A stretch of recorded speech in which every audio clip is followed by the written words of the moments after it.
I hope this finds you doing well today. There were some announcements made over the weekend that indicate perhaps our isolation time is going to be longer than we first anticipated, and that has people feeling fearful and uncertain. Cheryl and I ended up canceling a trip to go see our daughter and her family up in Colorado, which left us feeling sad. There's a lot of uncertainty still. Have you ever stopped to consider how uncertain the lives of the first disciples of Jesus were? They had mixed feelings all the time about what was happening. I was thinking about the Last Supper. They had no idea what was happening the next day, or even that night. Can you imagine the ups and downs that were going on? John records a lot of what Jesus told his disciples that night, and I wanted to share a portion of that with you today from John chapter 16. Some of his disciples said to one another, "What does he mean by saying, 'In a little while you will see me no more, and then after a little while you will see me'? And, 'Because I am going to the Father'?" They kept asking, "What does he mean by 'a little while'? We don't understand what he's saying." Jesus saw that they wanted to ask him about this, so he said to them, "Are you asking one another what I meant when I said, 'In a little while you will see me no more, and then after a little while you will see me'? I tell you the truth, you will weep and mourn, while the world rejoices. You will grieve, but your grief will turn to joy.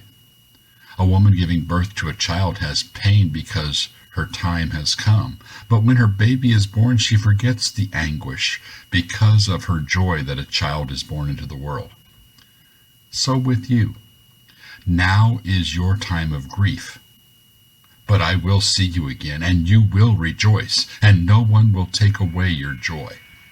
In that day, you will no longer ask me anything. I tell you the truth, my Father will give you whatever you ask in my name. Until now, you have not asked for anything in my name. Ask and you will receive, and your joy will be complete." Though I have been speaking figuratively, a time is coming when I will no longer use this kind of language, but will tell you plainly about my Father. In that day, you will ask in my name. I am not saying that I will ask the Father on your behalf. No, the Father himself loves you because you have loved me and have believed that I came from God. I came from the Father and entered the world. Now I am leaving the world and going back to the Father."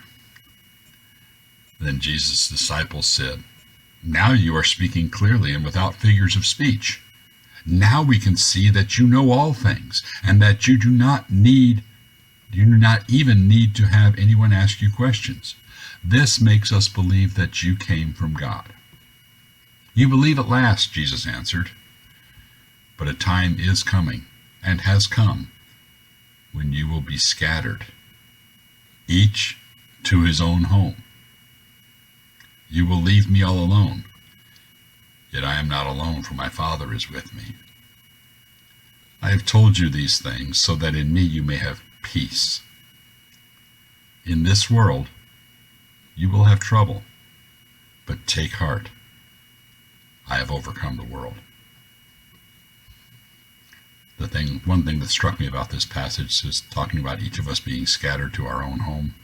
A little bit different circumstances than Jesus was first describing, but even so, we find ourselves scattered, isolated, in our own homes. And Jesus' words still ring true when he says, we have peace in him.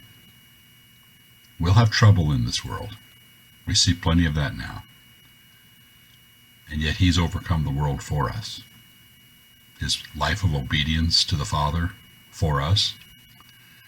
His death as payment for sin for us. His victory over death for us. Jesus has certainly overcome the world. And at the beginning of this passage, it talked about how our grief would be turned to joy. We have that confidence, no matter what this world throws at us. Take heart. Jesus has overcome the world. And I hope you have a great day today.